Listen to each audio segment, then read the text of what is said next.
The solution mindset. Not having enough does not mean we have nothing. In Africa, we don't have enough of most things.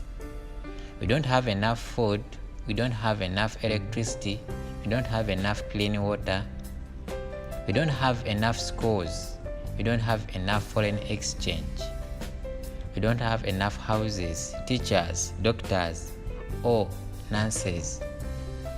We don't have enough of almost anything you can think of.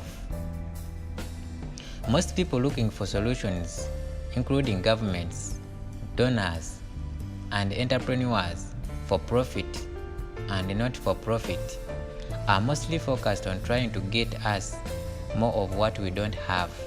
But there is something else we can do and always need to remember. Not having enough does not mean we have nothing. One of the first questions I posed when I started blogging years ago was this: what do you have in your hand?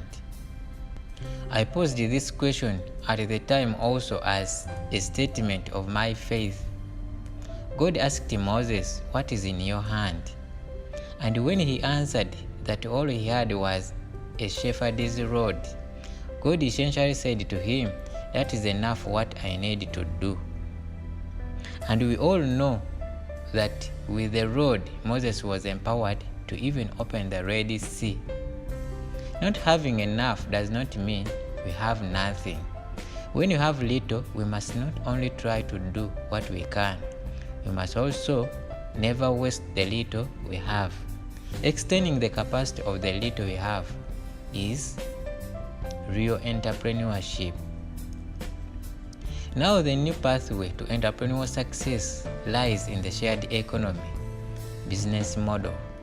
By now, you have heard stories of young people from around the world who are busy launching amazing businesses with extraordinarily little to start with compared to what was traditionally expected.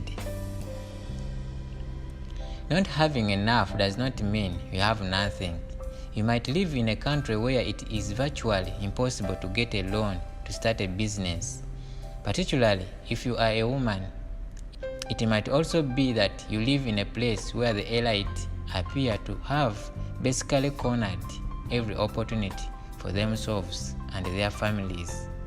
This is particularly the case when it comes to natural resources related businesses. Getting a job may also be almost impossible simply because they are not there. Do not despair. What is that in your hand is enough to get you and your friends going. I know one thing that is in your hand. You now have a smartphone or access to the internet. Otherwise, you and I would not be talking to each other on Facebook or YouTube. A smartphone, even a cheap Android one, is enough to launch you into business. Senior class, you know this. Now, who can tell me what I mean by the shared economy business model? Senior class, it is now your turn. Not having enough does not mean we have nothing. As we have discussed here before, businesses like Uber, Airbnb, and Tencent are all created and built around the concept of the shared economy business model. The next millionaires and billionaires in Africa are those who master the business models of the shared economy and they use them to leverage efficiencies in the use of our continent's mega resources.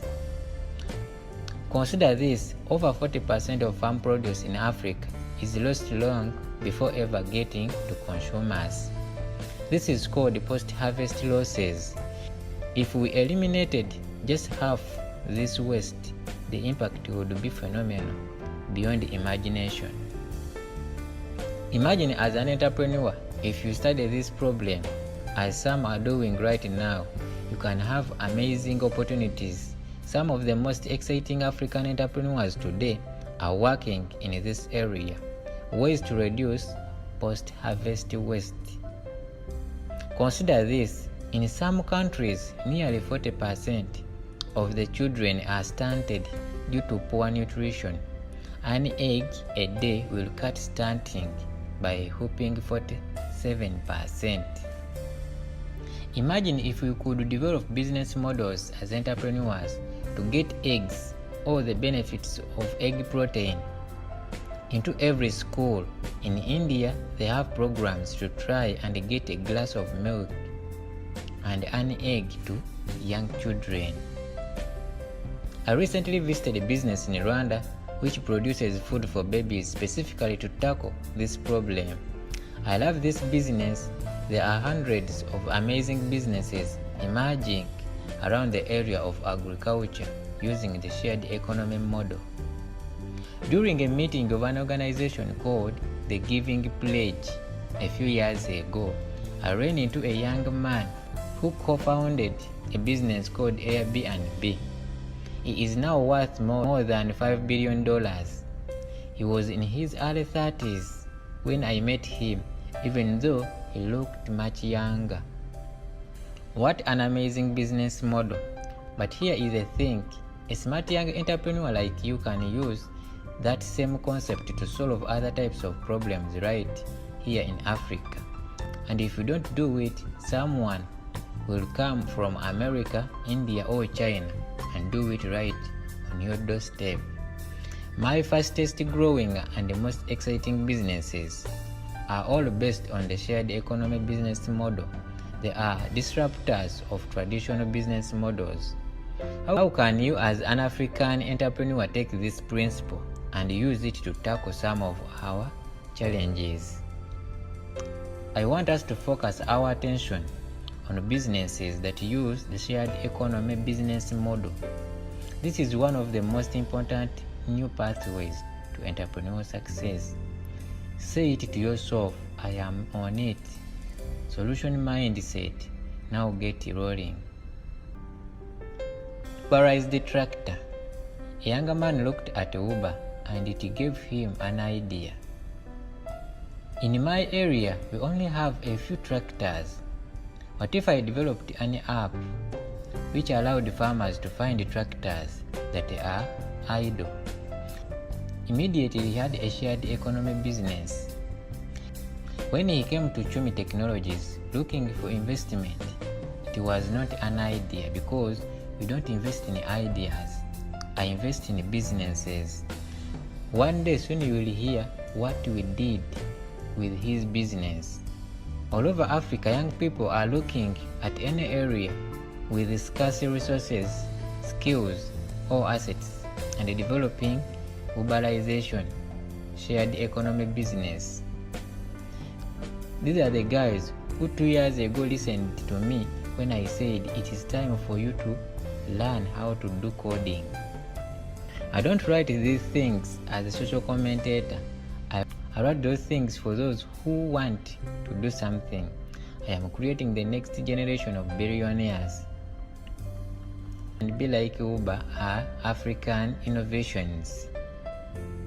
One of the founders of the earliest ride-sharing business model, similar to Uber, explained in an interview that he developed the model after visiting Africa and watching our transport system.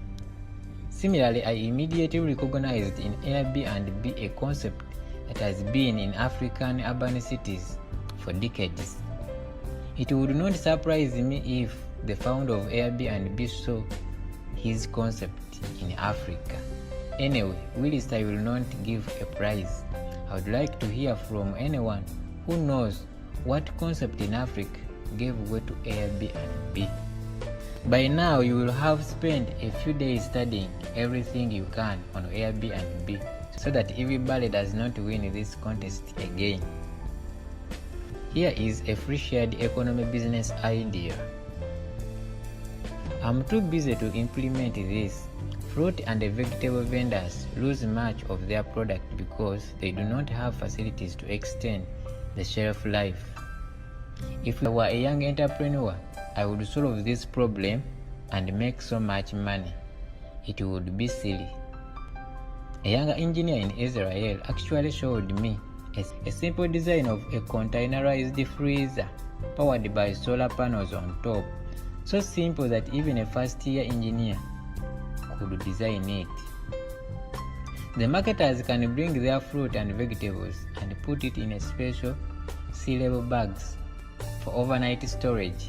They pay a small fee. Please don't bother me asking for copies of designs and so on. If you are not an engineer, find one and partner with them. This is how you reach out to solve a human need.